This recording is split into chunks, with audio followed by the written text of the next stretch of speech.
All right, Baker Machado. Thank you, Baker. President Trump trying to change the narrative last night at a campaign rally in Phoenix following a lower than expected turnout at his weekend rally in Tulsa. So, this rally was targeting young voters with a focus on hot topics like border security and the recent toppling of Confederate statues across the country.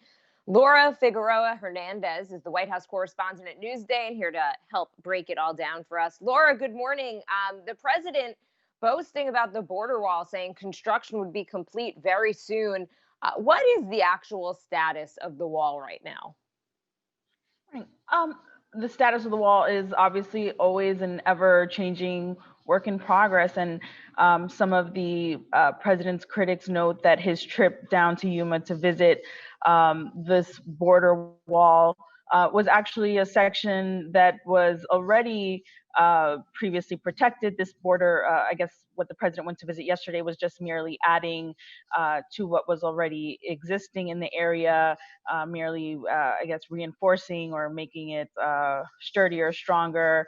And so not necessarily adding that much more to the border wall. But obviously, it's an important issue for the president, and it's an important issue. It plays well with his base. So it was time for the president, I guess, to make a trip down there and make it known again that this was a priority for him. The president says the wall is helping stop illegal immigration and also coronavirus, but Arizona currently seeing a huge surge in cases. What is he basing the coronavirus part on? It's the president is trying to argue that he has closed off the border and that has essentially sealed off coronavirus. But it's important to note that the world essentially has shut down its borders. I mean, the European Union has shut down travel. There's been travel shut down between the U.S. and Canada. So to say that by shutting off, you know, immigration in and out of Mexico has somehow stopped the flow of coronavirus into the U.S. is a little bit misleading. I think at this point the whole world has been very cautious about immigration flows and the like. Why do you think the president was targeting young voters, specifically in Arizona? I think the president, as you mentioned earlier, was trying to definitely draw a contrast to the images that we saw coming out of Tulsa on Saturday. And so in Tulsa, he had a very sparsely an empty sort of arena, and he wanted to show that he was able to animate a young part of his base. We often see at the campaign rallies more middle-aged folks, more older Americans waiting in line to see the president. He wanted to have images coming out of Arizona showing that the millennial voters, that the younger voters are still with him, especially at a time where young millennials tend to gravitate towards the Democratic Party, obviously, and former Vice President Joe Biden having campaign event as well yesterday with President Obama having a virtual fundraiser.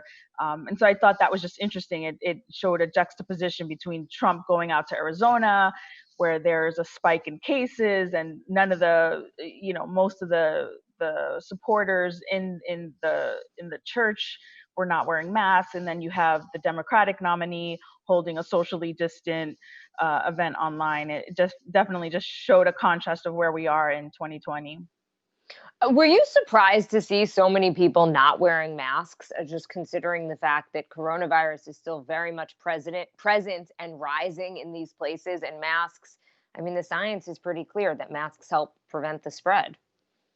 Well, never surprised when it comes to anything related to President Trump. I think, the president's supporters follow the president's lead. And this is a president who has not wanted to wear a mask publicly, who has not encouraged his supporters, even his employees, his aides, to wear masks. And so it is a little alarming given that the number of cases in Arizona has rising. And there's even been medical groups, physicians who came out in Phoenix and said, this is not the time and place to be having this rally, and definitely if you are, social distancing measures should be applied, and none were. So we'll see where we are 2 weeks from now. The president took to Twitter yesterday, pledging to crack down on anyone who's destroying or vandalizing U.S. monuments or statues. Twitter once again slapped a warning label on that tweet. So they are clearly not backing down here. Do you expect we'll see more of this from Twitter? And what about Facebook? Facebook has kind of held back, but now they're getting backlash. Do you think Facebook might reverse course here?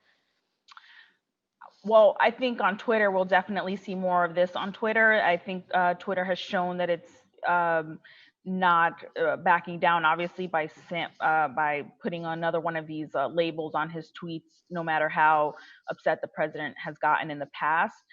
In terms of Facebook, that's really up in the air. Facebook is coming under a lot of pressure from its own users to do more to ensure that there is that the messaging that is out there is accurate and true. And but so far, Facebook hasn't taken many steps in terms of trying to wade into the politics and political ads and political statements that are out there.